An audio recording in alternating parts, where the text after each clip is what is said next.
कैलाश पर्वत पर एक दिन माता पार्वती ने भोलेनाथ से पूछा, स्वामी, क्या आप मुझसे सच्चा प्रेम करते हैं? भोलेनाथ मुस्कुराए और बोले, पार्वती, मेरा प्रेम शब्दों से नहीं, आत्मा से है। लेकिन पार्वती ने सोचा, क्या यह प्रेम सच में अटल है? उन्होंने एक लीला रची और साधारण स्त्री का रूप धारण कर लिया। वह बोली, महादेव, आपको इससे बेहतर पत्नी मिल सकती है? यह सुनकर शिवजी गंभीर हो गए। उन्होंने कहा, पार्वती ही मेरा सब कुछ है, उनका स्थान कोई नहीं ले सकता। यह सुनते ही पार्वती अपने असली रूप में आ गई। उनकी आंखों में आंसू थे, लेकिन यह खुशी के आंसू थे। शिवजी मुस्कुराए और बोले, प्रेम में परीक्षा नहीं, विश्वास होना चाहिए। जब प्रेम की परीक्षा पूरी हुई, कैलाश पर्वत पर सब कुछ शांत था। लेकिन इस बार परीक्षा लेने की बारी थी भोलेनाथ की। माता पार्वती ने प्रेम की परीक्षा ली थी। अब महादेव दुनिया को विश्वास की शक्ति दिखाना चाहते थे। एक दिन अचानक भोलेनाथ ने अपनी माया से एक भयंकर तूफान पैदा कर दिया। आसमान काला हो गया, बिजली चमकने लगी, पूरा कैलाश कांप उठा। माता पार्वती चिंतित हो गई। उन्होंने देखा भोलेनाथ अचानक कहीं गायब हो गए। माता पार्वती इधर उधर खोजने लगी। उनकी आंखों में डर था। उन्होंने पुकारा, स्वामी, आप कहाँ हैं? लेकिन कोई जवाब नहीं मिला। तभी एक बूढ़ा साधु वहां प्रकट हुआ। वह बोला, तुम जिसे ढूंढ रही हो वो अब इस संसार में नहीं है। ये सुनकर माता पार्वती का दिल टूट गया। लेकिन अगले ही पल माता पार्वती ने आंखें बंद की और दृढ़ स्वर में बोली, यह असंभव है, महादेव अमर है। मेरा विश्वास कहता है वो मेरे पास ही है।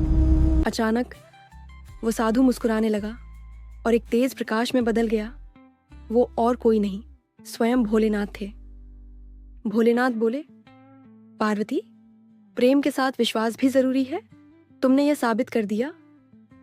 माता पार्वती मुस्कुराई और दोनों का प्रेम और भी गहरा हो गया। रिश्ता भगवान भी अपने भक्तों और अपनों की परीक्षा लेते हैं। विश्वास सबसे बड़ी शक्ति है।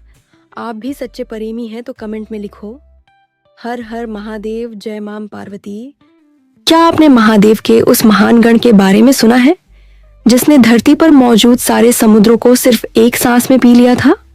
हाँ, हम बात कर रहे हैं महान तपस्वी महर्षि अगस्त्य की। कहानी की शुरुआत वृत्रासुर के वध से होती है। उसका सेनापति कालकेय अपनी सेना के साथ समुद्र की गहराइयों में छिप गया। ये राक्षस रात में बाहर निकलते, राशियों को निगल जाते और आश्रमों को नष्ट कर देते ताकि देवताओं की शक्ति खत्म हो जाए। जब देवता बेबस होकर भगवान विष्णु के पास पहुंचे तो उन्होंने बताया कि कालकेयों का वध तभी संभव है जब समुद्र सूख जाए। यह चमत्कार केवल महादेव के अंश महर्षि अगस्त्य ही कर सकते हैं। देवताओं की पुकार पर महर्षि अगस्त्य समुद्र तट पर पहुंचे। उन्होंने महादेव का ध्यान किया और अपने तपोबल से देखते ही देखते विशाल महासागर को एक छोटी सी बूंद बनाकर एक ही सांस में पी लिया। समुद्र एक सूखे रेगिस्तान में बदल गया।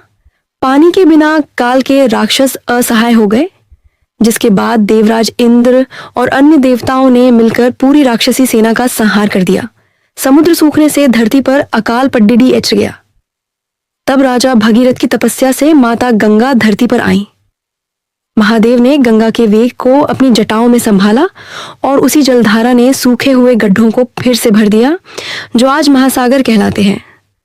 सच्चे दिल से कमेंट में लिखो, हर हर महादेव। एक शांत नदी, सुनहरी रोशनी में नहाया हुआ एक दिव्य पल, जहां महादेव, माता पार्वती और नन्हे गणेश एक छोटी सी नाव में सफर कर रहे थे। लेकिन अचानक किस्मत ने करवट ली। पानी में हलचल हुई और एक विशाल मगरमच्छ ने नन्हे गणेश को अपने जबड़ों में जकड़ लिया। माता पार्वती की चीख गूंज उठी, आंखों में आंसू, दिल में डर। अपने पुत्र को यूं खतरे में देखकर वो टूट गई।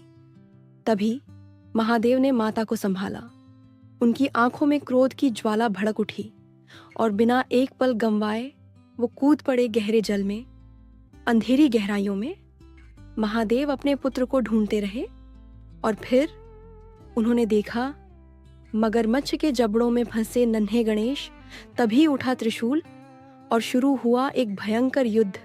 हर वार में थी महादेव की शक्ति और हर पल में था अपने पुत्र को बचाने का संकल्प। आखिरकार महादेव ने मगरमच्छ को पराजित किया और अपने गणेश को सुरक्षित अपनी गोद में उठा लिया। जब महादेव वापस पानी के बाहर आए तो माता पार्वती की आंखों में खुशी के आंसू बहने लगे। उन्होंने अपने लाल को सीने से लगा लिया। जहां महादेव हैं, वहां असंभव भी संभव है। लाइक सब्सक्राइब करते हुए जाना। बोलो हर हर महादेव। कैलाश पर्वत पर चारों ओर गहरी शांति छाई हुई थी। बर्फ से ढके पहाड़, हल्की ठंडी हवा और बीच में ध्यान में लीन बैठे थे भोलेनाथ। उनकी जटाओं में सुशोभित था चमकता हुआ चंद्रमा, जो पूरे कैलाश को दिव्य प्रकाश दे रहा था। उसी समय नन्हे गणेश जी चुपके चुपके आते हैं। उनकी आंखों में शरारत थी। गणेश जी धीरे धीरे भोलेनाथ के पीछे जाते हैं। एकदम बिना आवाज किए वो ऊपर देखते हैं। अरे, ये चाँद तो कितना सुंदर है। फिर मुस्कुराते हैं और धीरे से भोलेनाथ की जटाओं से चंद्रमा निकाल लेते हैं। अब गणेश जी उस चंद्रमा से खेलने लगते हैं। कभी उसे गेंद की तरह उछालते, कभी उसे घुमाते। पूरा कैलाश अब थोड़ा अंधेरा होने लगता है। देवता हैरान, अचानक चाँद कहाँ गया। उधर भोलेनाथ का ध्यान टूटता है।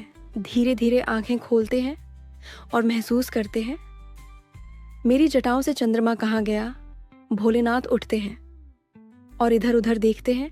तभी उन्हें दूर खेलते हुए गणेश जी दिखाई देते हैं। भोलेनाथ हल्के से मुस्कुराते हैं। वो गणेश जी के पास जाते हैं और कहते हैं, पुत्र, ये चंद्रमा कोई खिलौना नहीं है। गणेश जी मासूमियत से कहते हैं, लेकिन पिताश्री, ये तो बहुत सुंदर है। मुझे खेलने में मजा आ रहा था।